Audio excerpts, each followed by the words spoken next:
समझदारी दिखाएं, अपने बच्चे का संपूर्ण टीकाकरण करवाएं।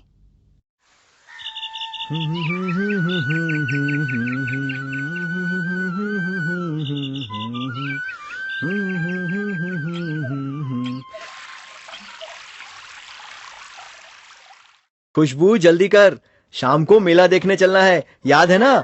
मेला वेला छोड़ो, पहले बिट्टी को तुरंत डॉक्टर के यहाँ लेकर चलो। क्यों, क्या हुआ? बुखार आ गया है, आज सुबह टीका लगवाया था। मैंने मना किया था ना, मुझसे बिना पूछे लगवा दिया है। अब कहाँ जा रही हो? डॉक्टर के पास। हाँ, ये तो आशा बहन जी हैं। मत किया करो, लेकिन तुम्हें तो अपने मन की ही करनी रहती है। आशा बहन, बिट्टी को टीका लगवाया था, उसके बाद से बुखार है, हम उसे लेकर डॉक्टर के पास जा रहे हैं। परेशान मत हो खुशबू, टीके के बाद बुखार आना आम बात है। एएनएम बहन जी ने जो बुखार की दवा दी थी उसे दे देना था। अरे, मैंने उनकी इस बात पर तो ध्यान ही नहीं दिया। कोई बात नहीं खुशबू, हेल्थ सेंटर में तुम्हें डॉक्टर दीदी फिर से सब समझा देंगी।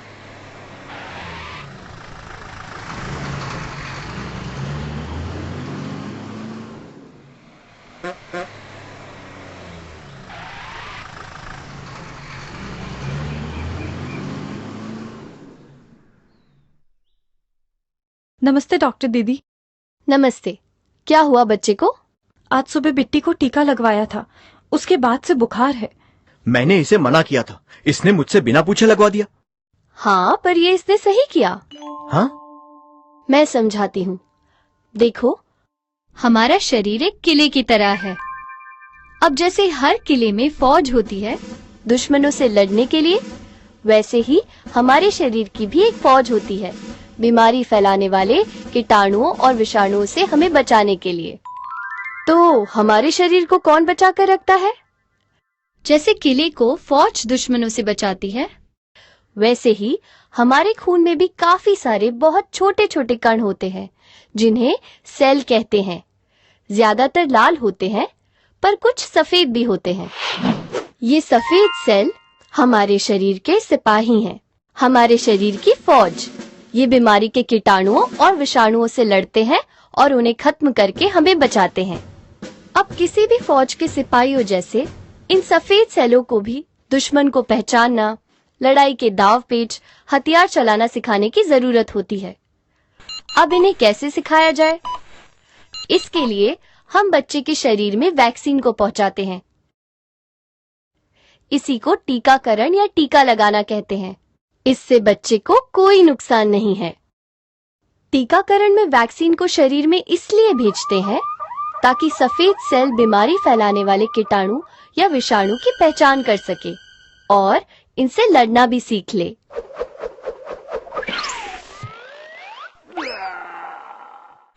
अब जब कभी बच्चे को इन बीमारियों का संक्रमण होता है, तब हमारे सफेद सेल इन कीटाणु या विषाणु को फौरन पहचान जाते हैं और इन्हें खत्म कर देते हैं।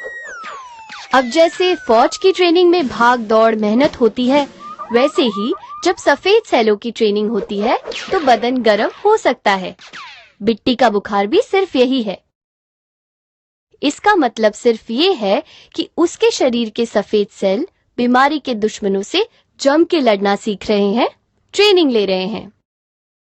यदि बच्चे को बुखार आता है तो एएनएम द्वारा बताए डोज के अनुसार बुखार की गोली पीसकर माँ के दूध के साथ देना चाहिए।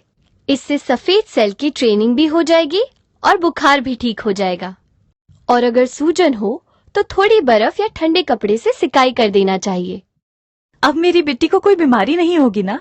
हम बच्चों को उन जानलेवा बीमारियों के टीके लगाते हैं जिनसे उन्हें इस उम्र में सबसे ज्यादा खतरा होता है, जैसे टीबी, पोलियो, गलघोटू, काली खांसी, टिटनस, खसरा, हेपेटाइटिस बी और जापानी एन्सेफेलाइटिस।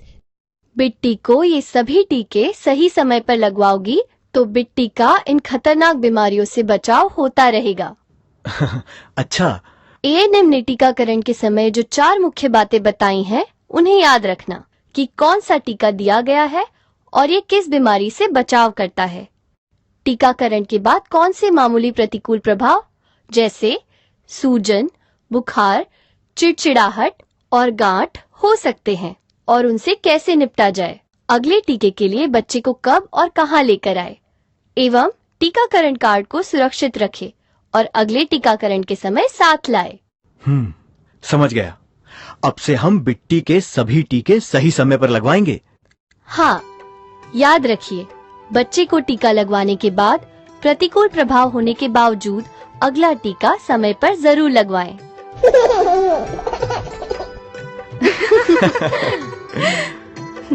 समझदारी दिखाएं, अपने बच्चे का संपूर्ण टीकाकरण करवाएं। जन्म से लेकर 5 साल तक की उम्र के बच्चे का 7 बार टीकाकरण जरूर करवाएं। जन्म के समय 1.5 महीना, 2.5 महीना, 3.5 महीना, 9 महीना, 1.5 साल, 5 साल में 7वीं बार। याद रहेगा ना, 5 साल 7 बार, छूटे ना टीका एक भी बार।